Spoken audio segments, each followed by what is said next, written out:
녹음이 짙어가는 숲으로 왔습니다. 성큼성큼 이렇게 자연을 걸어본 게 얼마만일까요? 아, 정말 이렇게 물이 있으니까 이게 확실하게 또 경계가 되고 네.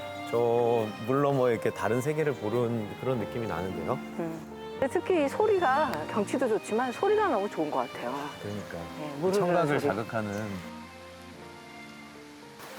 오늘 복장이 되게 특이하세요. 아, 템플스테이 바지가 좀 많이 크지 않아요? 치마 같은데. 너무 어울려요. 아니, 출가하려고요.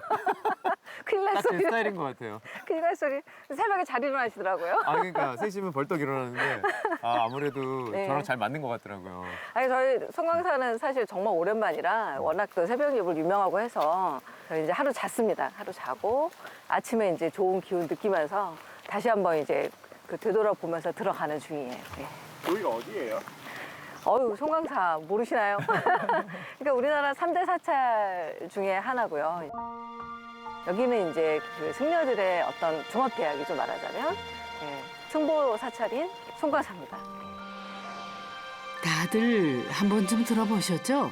송광사. 순천 조계산 자락에 자리한 천년 고찰인데요. 마치 산중의 한 마을처럼 크고 작은 건물들이 무려 100여 채나 됩니다. 골목은 또 얼마나 많고요.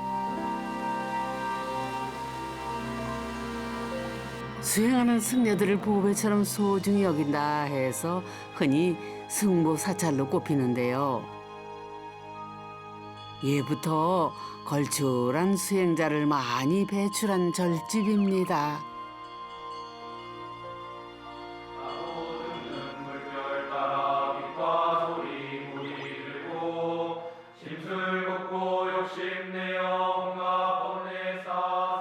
송광사 강원의 큰 방입니다. 스님들의 학교를 일컫는 강원의 큰 방에서는 1년 12달 경 읽는 소리가 끊이질 않는데요. 간경이라고 한다지요.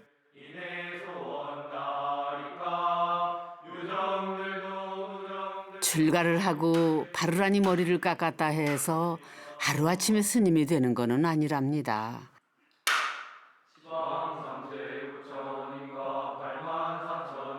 송광사의 강원에 지금 학인으로 있고 있는 사집반 해월 스님이라고 합니다. 해월 스님이신가요? 예. 지금 출가한 지는 횟수로 하면 2년 조금 넘었습니다. 금강경을 읽으면서 자기 자신을 낮춤으로써 기존에 출가를 하고자 했던 그 마음을 계속 이제 되새김하면서 본분을 잃지 않도록 하려고 이렇게 강경을 하지 않는가 제 생각으로 생각합니다. 저는 송광사 강원 대교반에서 공부하고 있는 재현 스님이라고 합니다. 대교반은 1, 2, 3, 4학년에 4학년에 해당이 됩니다. 예, 졸업반을 대교반이라고 합니다. 예, 아, 대교반 특기로 치면은 꽤 선배님이시네요. 예, 그렇습니다. 처음에는 좀 힘들죠. 왜냐면 이제 말하는 방식, 뭐 행동하는 방식, 옷 입는 방식 모든 걸 다 바꿔야 되니까. 그래서 처음 오는 분들한테 제가 항상 약간 사람 한 번 더 태어나는 것과 비슷하니까 어느 일정 시간에 자기가 여기 녹아드는 그런 시간까지는 의지로 견딜 수밖에 없습니다. 경전 공부, 마음 공부. 최소 6개월의 행자 생활에 수행의 뜻을 모은 도반들과 함께 4년간의 전통 강원 생활이 이어집니다. 그러니 절이 곧 집이고 새로 태어나는 고향일 수밖에요. 조금은 낯선 그 집 본격적으로 탐구해 볼까요? 여기는 정말 대문처럼. 안녕하세요, 스님. 네. 네. 안녕하세요. 네. 안녕하세요. 안녕하십니까. 어서 오세요. 예. 이렇게 인사하는 게 맞나요? 네, 맞습니다. 아, 이렇게 손만 모으면 되나요? 예, 경내에서는 네. 스님들 뵈면은 네, 네. 이렇게 합장 반대로서 이렇게 아, 이렇게. 예. 됩니다. 네. 아, 예. 너무 반갑습니다. 예. 오늘 절집 탐구를 도와주실 두 스님입니다. 송광사는 이 삼보사찰 중에 승가의 종갓집, 그러니까 승보 종찰이라고 합니다. 그래서 여기 보는 이 일주문도 이 형태가 전체가 지금 고려 때 양식 그대로 살아있다는 거죠. 화려한 지붕 양식이 인상적인데요. 근데 궁금해집니다. 네. 정말 사찰을 모르는 분들이 보면 아 문인데 왜 문이 없냐. 예. 이곳은 누구나 들어오라는 거예요. 하지만 문이 닫혀 있는 곳은 수행 공간이기 때문에 조심해달라는 이유입니다. 절집의 문지방격인 일주문을 지나 속세에서 부처의 세계로 첫 발을 들입니다. 저 너머 세상은 어떤 모습일지 가장 먼저 반겨주는 건 계곡 따라 늘어선 요 세 개의 전각인데요.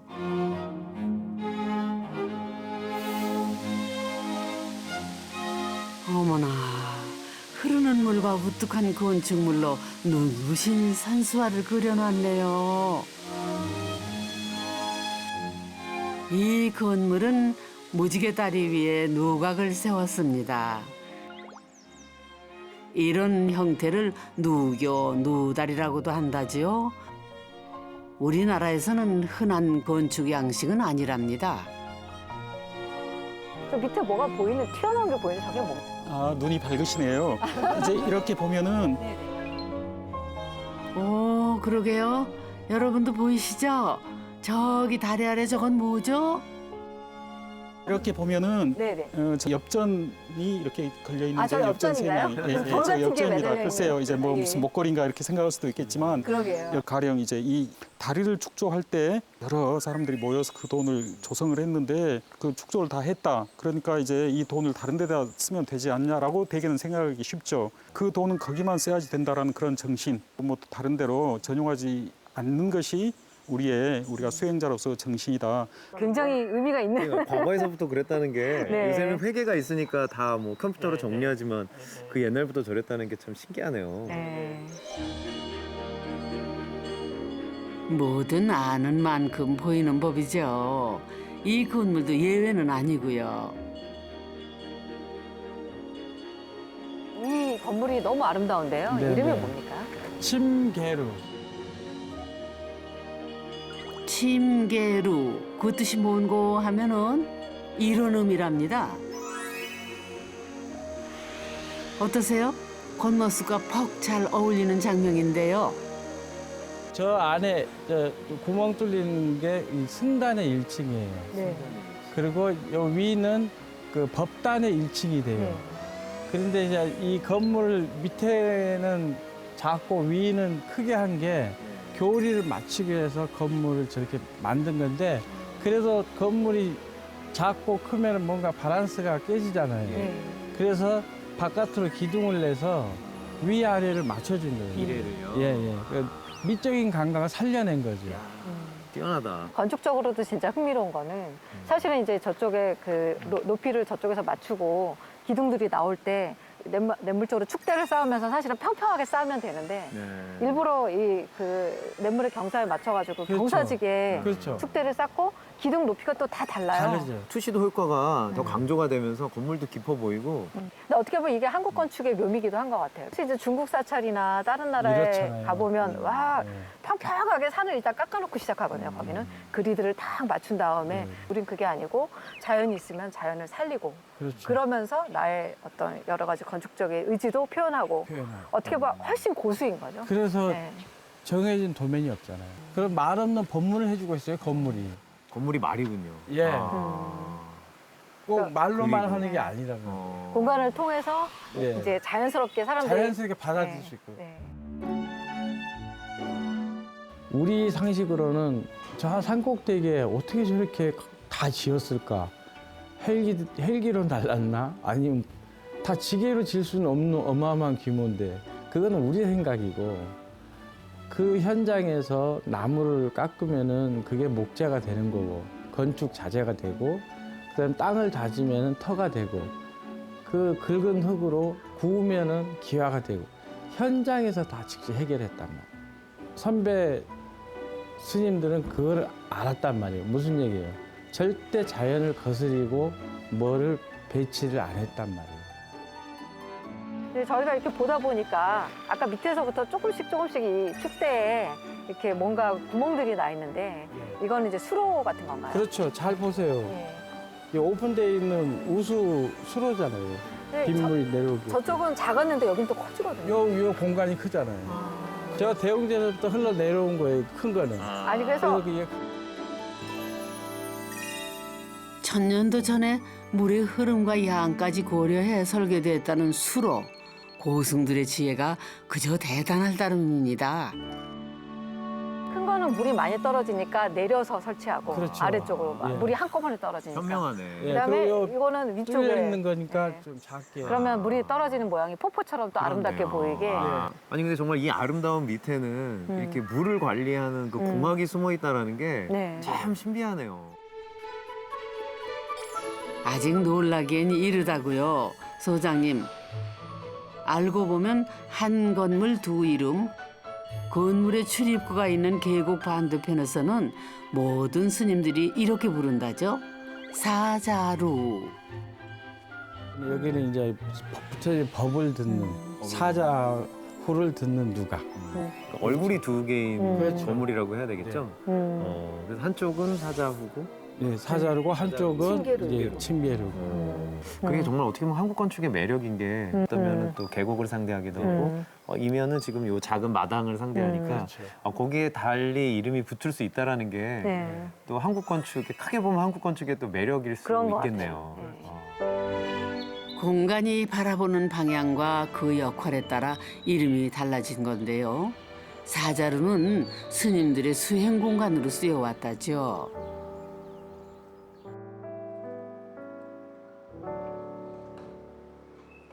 송광사의 모든 수행 공간에는 온도를 깔지 않았답니다. 서늘한 곳에서 정신 단단히 차리고 정진하란 의미에서라죠. 아직은 새내기 단계라 아직 하나하나씩 한 걸음씩 배우는 단계죠. 아직 많이 미숙하고 그 유혹에 넘어갈 때도 많고 네, 그렇습니다. 네. 항상 졸립니다. 네, 항상 졸립니다. 지금도 졸려요. 지금도 네네. 몇 시에 일어나세요? 새벽 3시에 일어납니다. 생각이 많았지만 이게 수행이라는 게 또 결국 생각을 또 비워내는 과정이라 생각을 합니다. 절집 생활은 순간순간이 수행의 연속이죠. 행사 때 그리고 강원 그렇게 치문반 이렇게 다닐 때가 그때가 제일 좋았던 것 같아요. 네. 초심 때 뭔가 그냥 자기 생각을 오히려 내려놓고 비워놓고 노력하던 그 시절.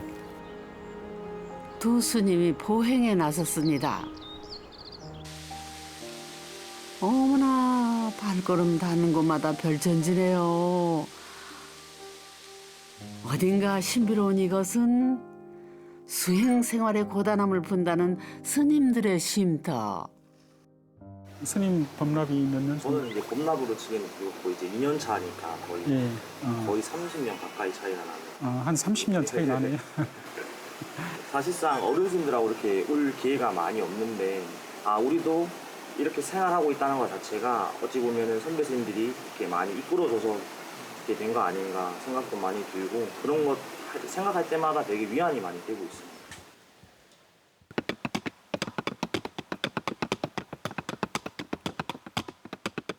내 뒷모습을 지켜봐주는 수행의 선배와 산과 나무, 물과 바람. 절집의 모든 것은 수행자의 스승이 됩니다.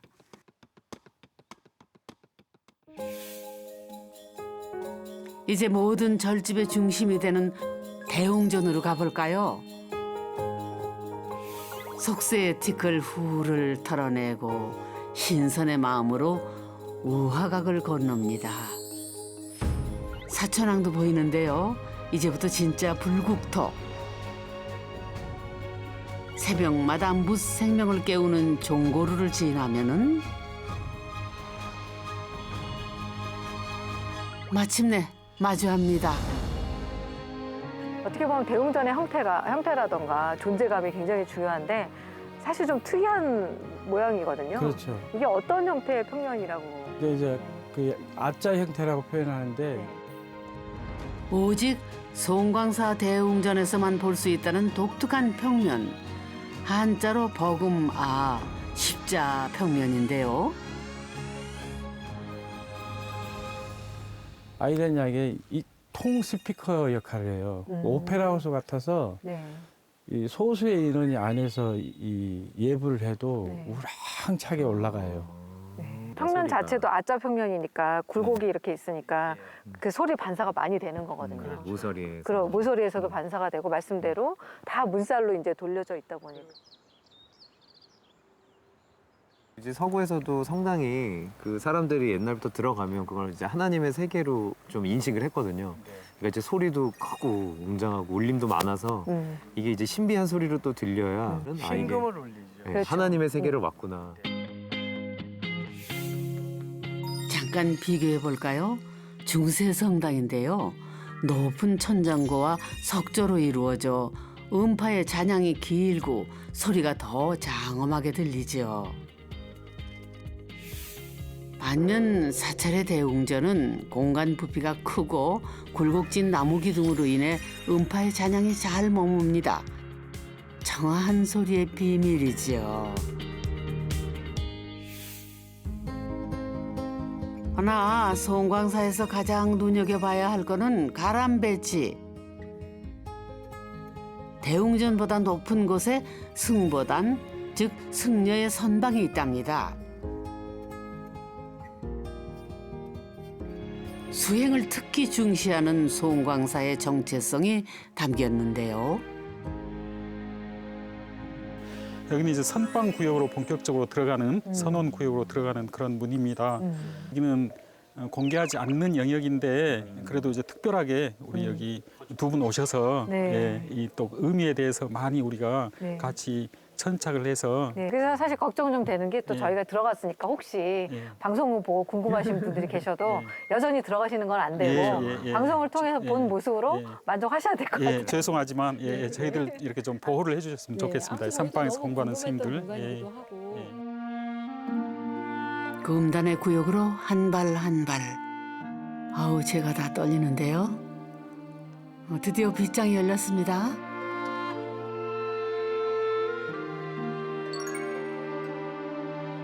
오직 수행하는 선승에게만 허락된다죠.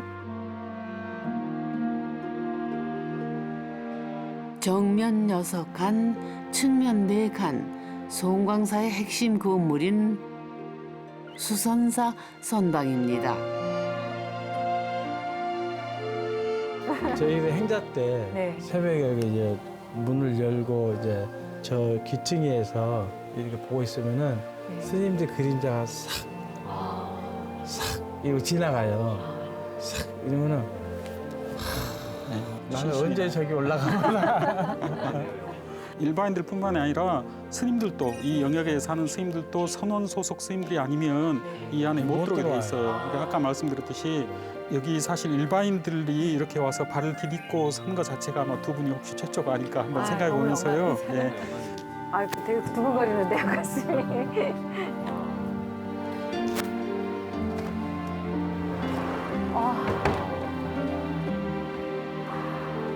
이렇게 돼 있구나. 아, 내부는 아주 정갈합니다. 긴장감마저 감도는데요. 죽비 하나, 먹색의 방석, 그리고 정체 모를 거울. 불상은 없습니다. 그래서 어떤 분은 뭐 정말 오랜 시간 여기서 참선하시는 경우도 있고. 그런 분들은 네. 이 배만 덮고 자복으로 예. 기본적으로는 저희가 삼경, 그러니까 밤 9시부터 새벽 3시 이때만 눕지 네. 그 유효 시간은 누워서는 안 된다라는 네. 저희들의 생활 규칙이 있어요.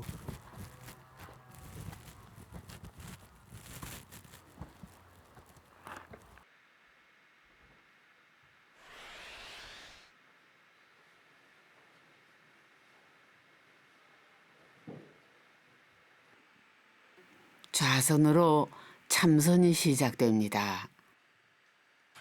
깊은 침묵이 이어지는데요. 침묵은 내면의 나를 응시하는 것.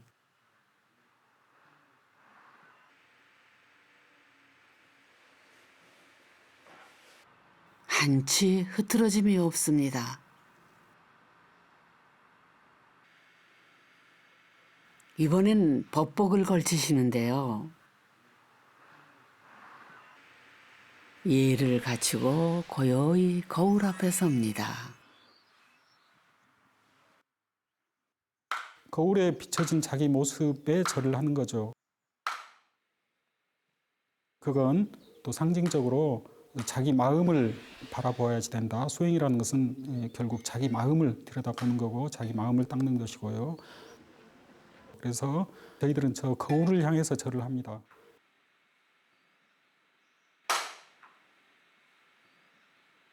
그래서 어떻게 보면 여기서 그 수행하시는 스님들은 다 마음속에 거울을 하나씩 다 갖고 계실 것 같아요. 그래서 수시로 계속 비춰보시고. 네. 아, 그 닦는 게 또 중요하겠네요. 이게 틀어지지 않도록. 이 공간이 얼마나 크긴지가 가늠이 되지 않아요. 이 공간이 과연 크다고 생각하면 어마어마하게 큰 공간인 것 같고요. 작다고 생각하면 한없이 작아지는 공간인 것 같고, 하여튼 여러 가지 좀 생각을 하게 만드는 것 같습니다. 답은 있어요. 네. 해보세요. 그럴까요?